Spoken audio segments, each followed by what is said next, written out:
বারুইপুরে নাবালিকা নির্যাতন এবং খুনের জেরে আপনাদের মনে আছে যে অগ্নিগর্ভ পরিস্থিতি তৈরি হয়, সেই ঘটনায় ইতিমধ্যেই 20 জনকে গ্রেপ্তার করল পুলিশ।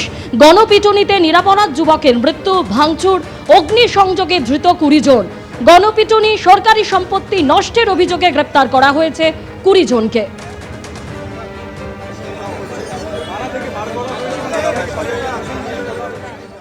বারুইপুরে বর্বরতা, নাবালিকা নির্যাতন খুনের ঘটনায় আরো একজনকে গ্রেফতার করেছে পুলিশ।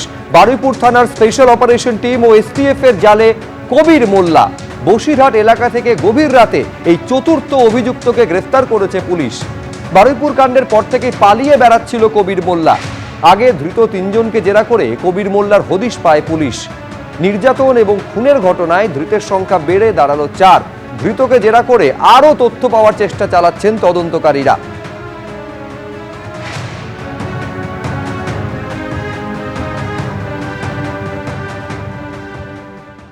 2012 সালের 5ই জুলাইতে নৃশংস হত্যাকাণ্ডের ঘটনা ঘটেছিল গোবরডাঙ্গা স্টেশনে, যেখানে শুটিয়ায় গণধর্ষণের প্রতিবাদী বরুণ বিশ্বাস, যাকে গুলিতে একেবারে ঝাঁঝরা করে দেওয়া হয়েছিল। সম্প্রতি আপনারা জানেন, বিচারের দাবিতে সেই বরুণ বিশ্বাসের পরিবার, যারা মুখ্যমন্ত্রী শুভেন্দু অধিকারীর দ্বারস্থ হয়েছেন। বারুইপুরে পুলিশি এনকাউন্টারে অন্যতম অভিযুক্ত প্রভাস মণ্ডলের মৃত্যু। আর এই প্রসঙ্গে বরুণ বিশ্বাসের পরিবারের কি বক্তব্য, শুনুন। আমাদের উনি আশ্বাস দিয়েছেন, মাননীয় মুখ্যমন্ত্রী শুভেন্দু অধিকারী আমাদের আশ্বাস দিয়েছেন, উনি আমাদের এটাকে ইনভেস্টিগেশন করাবেন এবং একটা সিট গঠন করে দেবেন। আমি প্রথম থেকে যেটা বলে এসেছি সেটা একই কথা। আমার এনকাউন্টার, গুলি একই জিনিস।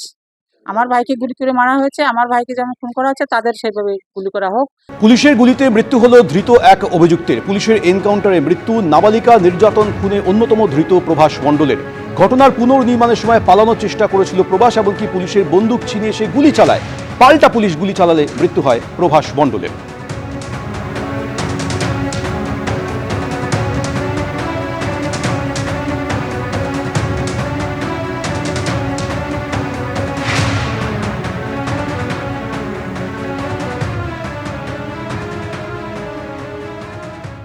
কামদুনিতে যে অপরাধ হয়েছে, কি তৃণমূলের কি ভূমিকা ছিল? অপরাধীকে কেউ বাঁচাতে পারবে না। যারা খুন করেছে, যারা গণধর্ষণ করেছে, তাদের পাতাল থেকেও খুঁজে বার করা হয়। আর কেউ এই ধরনের অপরাধ করলে, বিহার থেকে শুটার নিয়ে এলে, উত্তরপ্রদেশ থেকে শুটার নিয়ে এলে, যে বলেন যে বিহারের যে একটা চালু হয়েছিল এখানে, এই ঘটনার বলি অনেকেই হয়েছে। নির্বাচনের পরেও আমরা 3 জন আমাদের কর্মীকে হারিয়েছি, তৃণমূল খুন করেছে। কিন্তু তৃণমূলের কোনো কাউন্সিলর, বিধায়ক, সাংসদ এখনো পর্যন্ত আক্রান্ত হয়নি, সুস্থ আছে।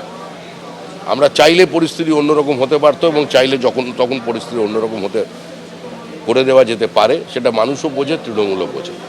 কিন্তু আমরা সে পথে হাঁটিনি। ওই পথটা কোনো সুস্থ রাজনীতির পথ নয়।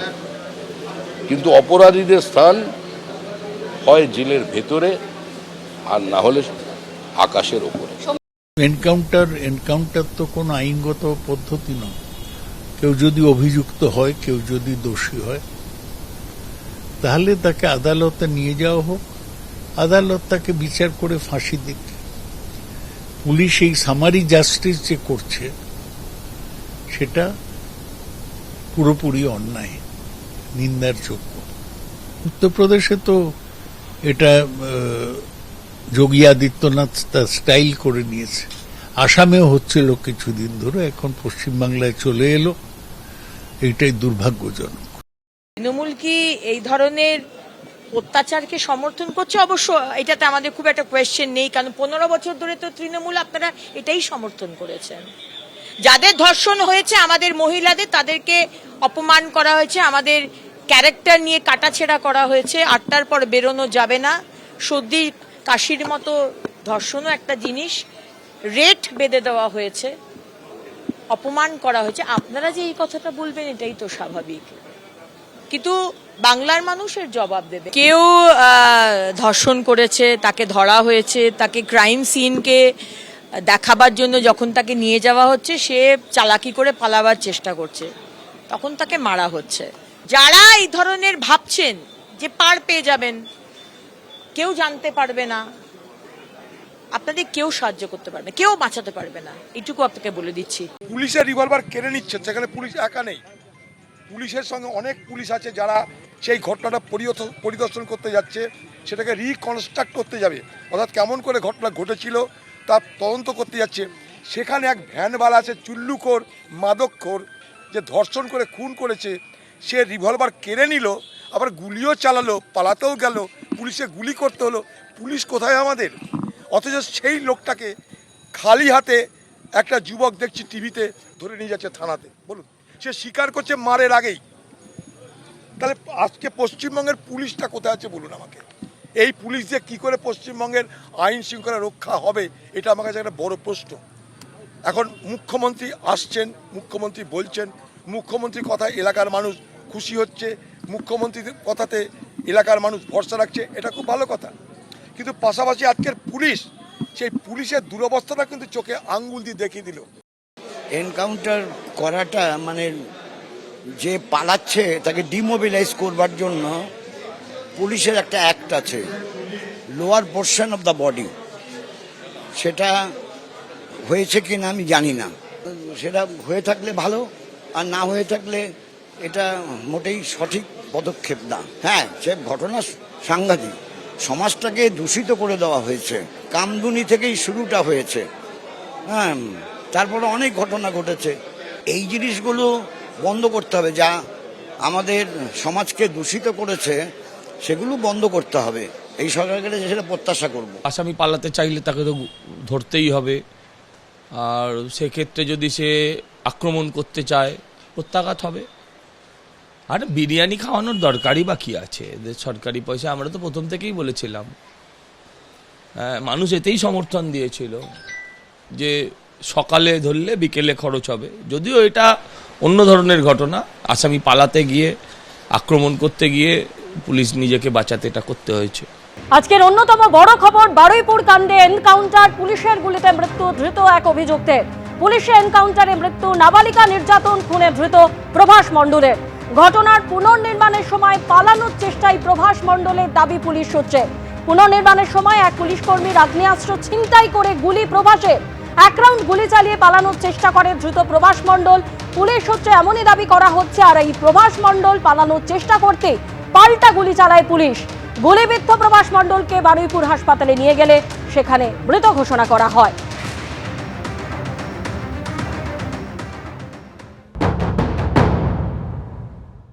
রাত 12:10 অভিযুক্ত প্রভাস মণ্ডলকে নিয়ে ঠিক যেখান থেকে নাবালিকার মৃতদেহ উদ্ধার হয়েছিল সেখানে এসে পৌঁছায় তদন্তকারীরা। তারা এখানে পুনর্নির্মাণের প্রক্রিয়া করবেন বলে এসেছিলেন, কিন্তু এই ঘুটঘুটে অন্ধকার, অন্যদিকে ঝমঝমিয়ে বৃষ্টি, আর এই যে পথ দেখা যাচ্ছে অত্যন্ত দুর্গম, জল জমে রয়েছে, সেই জায়গা দিয়ে যখন তাকে নিয়ে যাওয়া হচ্ছিল তখনই সে এক পুলিশ কর্মীর সার্ভিস রিভলভার সেখান থেকে সে এক প্রকার বলা যায় যে ছিনতাই করে এবং পুলিশকে লক্ষ্য করে সে গুলি চালায়। এবং এখান দিয়ে পালিয়ে যাওয়ার সময় পুলিশ প্রথমে তাকে ধাওয়া করে, ধরতে না পারলে পাল্টা গুলি চালানো হয়। এবং গুলি চালানোর পর যেটা দেখা যাচ্ছে যে তার গুলিবিদ্ধ হয় সে, এবং গুলিবিদ্ধ হওয়ার পরে ঠিক যে জায়গায় আমরা দাঁড়িয়ে আছি চারিদিকে ক্ষেত এবং জলাশয়, এখানে আশেপাশে কোনো মানুষ বসবাস সেইভাবে করেন না। আর এই জায়গাটা, যেই জায়গাতে আমরা দাঁড়িয়ে আছি সেই জায়গা সম্পূর্ণভাবে ঘিরে রাখা হয়েছে পুলিশের তরফ থেকে। আর এখানেই গুলি খেয়ে বা গুলিবিদ্ধ হয়ে প্রভাস মণ্ডল এখানে লুটিয়ে পড়ে। এরপর পুলিশ আধিকারিকরা তাকে সেখান থেকে নিয়ে স্থানীয় যে হাসপাতাল রয়েছে সেখানে নিয়ে গেলে সেখানে যিনি কর্তব্যরত চিকিৎসক তিনি মৃত বলে ঘোষণা করেন। ইতিমধ্যে পুলিশ আধিকারিকদের তরফ থেকে প্রবাসের পরিবারের সদস্যদেরকেও যোগাযোগ করা হয়েছে এবং বিষয়টি জানানো হয়েছে।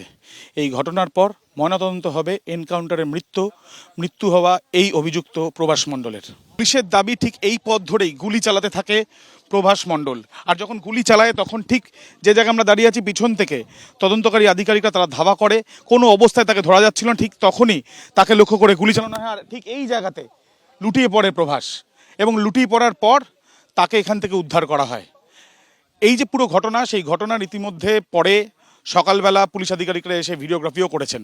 এখন দেখার বিষয় ময়নাতদন্তের পর এই সংক্রান্ত বিষয়ে তদন্ত কিভাবে এগোয়, অর্থাৎ এই নাবালিকা খুন এবং তাকে যে ধর্ষণ করা হয়েছিল খুনের আগে, সেই ঘটনায় বাকিদের যাদেরকে গ্রেপ্তার করা হয়েছিল তাদের ভূমিকা নিয়ে এবং 72 ঘন্টার মধ্যে মুখ্যমন্ত্রী যে রিপোর্ট দিতে বলেছেন রাজ্য পুলিশের ডিজিকে, সেই রিপোর্টে কি উঠে আসে। ক্যামেরায় শ্যামল জানার সাথে আবির দত্ত, এবিপি আনন্দ। বারুইপুর কাণ্ডে পুলিশের এনকাউন্টার, অন্যতম অভিযুক্ত প্রভাস মণ্ডলের মৃত্যু।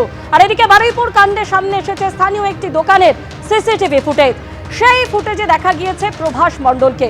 সেই ছবি আপনাদের সামনে তুলে ধরছি। সিসিটিভি ফুটেজে ঠিক যেমনটা উঠে এসেছে, প্রভাস মণ্ডল এই বারুইপুরের ঘটনার অন্যতম অভিযুক্ত, পুলিশি এনকাউন্টারে যার মৃত্যু হয়েছে, সেই প্রভাস মণ্ডলকে সিসিটিভি ফুটেজে আপনারা দেখতে পাচ্ছেন।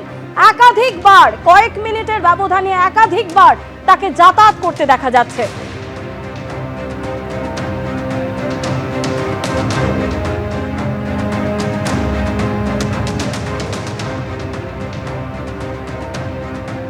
বারুইপুরের ঘটনায় পুলিশের এনকাউন্টারে অন্যতম অভিযুক্ত প্রভাস মণ্ডলের মৃত্যু। আর এই নিয়ে নিহত নাবালিকার বাবা তিনি প্রতিক্রিয়ায় জানাচ্ছেন, সরকারের উপর আস্থা আছে, সম্পূর্ণ ভরসা আছে। পুলিশের উপর পুরো রাস্তা আছে, সরকারের উপর পুরো রাস্তা ভরসা আছে। সিএম কালকের কথা দিয়েছে সেভাবে উনি যেভাবে কাজ চালিয়ে যাচ্ছে, আমরা খুব খুশি, অত্যন্ত খুশি। সিএমের উপর পুরো ফুল ভরসা আছে আমাদের, পুলিশের উপরে পুরো ফুল ভরসা আছে। পুলিশ না থাকলে আমরা এত এগোতে পারতাম না কোনোদিন। খুশি আমি, তাতে খুশি। আরও যারা আছে তারা অ্যারেস্ট হবে, দোষীদের শাস্তি হোক, এটুকু আমি চেয়েছি। দাদাও এই জিনিসটা খুব মাথায় রেখেছে, দাদা আমার ভরসা দিয়েছে, দাদার ওপর ফুল ভরসা আছে। আমাদের যে সিএম আছে না, ওনাকে দাদা বলে আমরা সম্মান করি। দাদা ফুল ভরসা দিয়েছে, ওনার ওপর ফুল বিশ্বাস, আশা, ভরসা সব আছে আমার। আমি কঠোরভাবে সাজা চেয়েছি, দাদা বলে তুমি শুধু আমার কাজ দেখে নাও। আর সত্যি দাদার ওপর আমাদের ভরসা আছে খুব। এর আগে এই ধরনের ঘটনা, যেখানে নির্যাতনের শিকার হয়েছে নাবালিকা, তৃণমূল আমলে একাধিক ঘটনা ঘটেছে। সেই ঘটনায় যারা নির্যাতিতা, যাদের মৃত্যু হয়েছে, তাদের পরিবারের সদস্যরা এই এনকাউন্টারের ঘটনা সামনে আসার পর কে কি বলছেন শুনুন। দেখুন, বারুইপুরে যে ঘটনা ঘটেছে, এই ঘটনা মেনে নেওয়া যায় না, কিন্তু এর জন্য দায়ী যদি কেউ থাকে সেটা হলো মমতা বন্দ্যোপাধ্যায়। উনি 15 বছর যখন ক্ষমতায় ছিল, দিকে তো অনেক পাকশিট থেকে শুরু করে কামদুন থেকে গাইঘাটা থেকে অনেক জায়গায় গণধর্ষণ খুন হয়েছিল। সমস্ত কেস উনি তদন্ত করছিল, ওনার সিআইডি, ওনার পুলিশ তদন্ত করছিল, কিন্তু একটাও ন্যায় বিচার এই মমতা বন্দ্যোপাধ্যায় দিতে পারেনি। আজকের মমতা বন্দ্যোপাধ্যায় মোমবাতি মিছিলে রাস্তায় নামছে, কিন্তু ওনার হাতে যখন পুলিশ থেকে শুরু করে আইন থেকে শুরু করে ওনার হাতে যখন ক্ষমতায় ছিল, উনি একটা ন্যায় বিচার কেন দিতে পারেনি? ইনকাউন্টার করে যে মারা হয়েছে, এটাই হলো ঠিকঠাক ওষুধ। জ্বর হলে যেমন প্যারাসিটামল আর অ্যান্টিবায়োটিক খেতে হয়, আর রেপ মার্ডার করলে তার ওষুধ একটাই, ইনকাউন্টার। আমরা ন্যায় বিচার পাইনি, কারণ আমরা কেন ন্যায় বিচার পাইনি, কেন মমতা বন্দ্যোপাধ্যায় ন্যায় বিচার দিতে পারেনি? ভোট ব্যাংকিং বাঁচানোর জন্যে তাদেরকে ছেড়ে দেওয়া হয়েছে। আমাদের ঘটনাটা ঘটিয়েছিল কে? তৃণমূল প্রধানের ভাইপো। যেমন সন্দেশখালীতে শেখ শাহজাহান রাজত্ব চালাতো, কামদুনি শাসন এলাকায় আনসার আলী তার সহকর্মীরা রাজত্ব চালাতো। আমার দিদি সেদিনকে বাড়ি ফিরছিল, আমার দিদির গণধর্ষণ ও খুন করে। এটা মমতা বন্দ্যোপাধ্যায়ের নির্দেশে পোস্টমর্টম রিপোর্ট পুরো ভুলভাল করেছে। আমি কানতে আসি, আমার মেয়ের কোনো ন্যায় হয় নাই। লোয়ার কোর্টে ফাঁসির ব্যবস্থা হইলেও হাইকোর্ট, সুপ্রিম কোর্টের আমার ওই ফাঁসির ব্যবস্থা হইল না। সেই জন্য আমি আজ পর্যন্ত আমি এইটাই আশাতে আছি যে আমার মেয়েরও আর ফাঁসির সাজা হোক, ওই 21-এ ফাঁসির সাজা হোক, এইটাই আমি মনে করি। ওই মা ভাগ্যশালী, আমি এইটাই বলতে চাই, ভাগ্যশালী। ওনার মেয়ে মারা গেছে কিন্তু ন্যায় পাইল, 21 সাথে সাজা পাইল, ইনকাউন্টার হইল।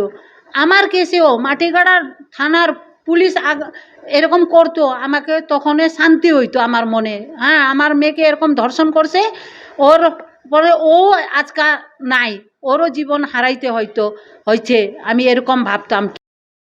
আমার বিয়ের সময় তো বিচার পাইনি। আর বারুইপুরে যে ঘটনাটা ঘটেছিল, এনকাউন্টার করে দিয়েছে, আমি খুব শুনে খুশি হলাম। আমার বেলাও যদি এরকমই করতো আমি খুশিই হতাম। আমি সঠিক বিচার পাইনি, কারণ প্রাক্তন মুখ্যমন্ত্রী যে আমাদের বিচার দেওয়ার কথা বলেছিল, সুবিচার দেয়নি আমাদের। আমি যে লিখিত কোনো নিয়ে গেছিলাম, উনি বলেছিল যে হ্যাঁ দেখব, কিন্তু কিছুই দেখেনি আমাদের। যে ঘটনা ঘটেছে বারুইপুরে, এনকাউন্টারে মৃত্যু হলো অন্যতম অভিযুক্ত প্রভাস মণ্ডলের। তা নিয়ে রাজনৈতিক প্রতিক্রিয়া একের পর এক আসতে শুরু করেছে। বিরোধীদের কি প্রতিক্রিয়া, মৌসম বেনজির নূর কি বলছেন দেখব। এটাকে আমরা সবসময় ধিক্কার জানাই যারা করেছে, এবং এটার বিরুদ্ধে যেমন মানুষের একটা ক্ষোভ আছে, আমাদের সবারই ক্ষোভ আছে, এবং যারা ঘটনা ঘটিয়েছে দৃষ্টান্তমূলক শাস্তি হওয়া দরকার, ফাঁসি হওয়া দরকার আমরা মনে করি, এবং খুব স্ট্রং অ্যাকশন নেওয়া দরকার। কিন্তু তার সাথে সাথে আমি এটাও বলবো যে এই যে পুলিশ এনকাউন্টার যে করা হচ্ছে, কিন্তু লকে কিন্তু করে মানে সাপোর্ট করে বা লয়ের গাইডেন্সে কিন্তু হচ্ছে না। আমাদের দেশে কিন্তু একটা আইন আছে, একটা সিস্টেম আছে, সেটাকে মেনে কিন্তু করা হচ্ছে না। যেটা আমরা ইউপির কালচার দেখেছি, যবে থেকে বিজেপি ক্ষমতায় এসছে, ইউপির কালচার কিন্তু আমরা আস্তে আস্তে বেঙ্গলে দেখতে পাচ্ছি, যেটা বেঙ্গলের কালচার নয়। ইউপি 2.0 আমরা এতদিন শুনতাম ইউপি হচ্ছে এনকাউন্টার রাজ, ঠকতো সরকার। আজকে বাংলায় এই প্রথম এনকাউন্টার আমরা দেখলাম, এবং বিজেপি, আমার আশ্চর্য লাগছে, তারা বলছে এটা দৈব বিচার। আমি যতদূর জানি ভারতবর্ষের মানুষ, বাংলার মানুষ, আমরা এখনো একটা দেশে বাস করি যেটা সাংবিধানিক আচারে চলে, যেটার সংবিধান হচ্ছে সুপ্রিম রুল বুক।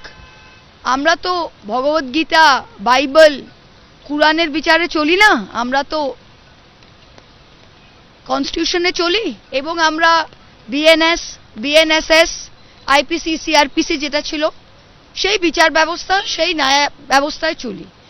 সেইখানে দাঁড়িয়ে বাংলার মানুষকে যদি কোনো পার্টি, কোনো সরকার বলে যে তারা দৈব বিচার হচ্ছে, এর থেকে বড় লজ্জাজনক জিনিস হতে পারে না। বারুইপুরের ধর্ষণ কাণ্ডে প্রধান অভিযুক্ত আজকে এনকাউন্টারে মারা গেলেন। দেখুন, আমি একজন আইনজীবী হিসেবে কখনো এনকাউন্টারকে তো সেভাবে সমর্থন করতে পারি না, ফান্ডামেন্টাল রাইট এই সমস্ত কথাগুলো মাথায় রেখে।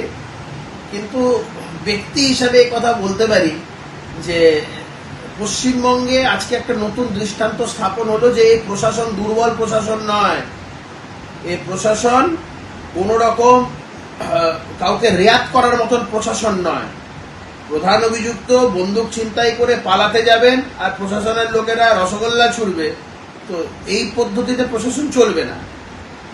যেভাবে যারা করবে তার জবাব প্রতিটা মুহূর্তে ইঞ্চিতে ইঞ্চিতে দিয়ে দেওয়া হবে। আমি মনে করি এটা একটা স্ট্রং ডেটারেন্ট হয়ে থাকলো। আমরা আমাদের এই সমাজে আরো এই ধরনের বেশ কিছু ডেটারেন্ট চাই। এই ডেটারেন্ট গুলো আগামী দিন আমাদের একটা সুন্দর এবং সুষ্ঠু সমাজ গড়ে তুলতে সাহায্য করবে। এবিপি আনন্দ, এগিয়ে থাকে, এগিয়ে রাখে।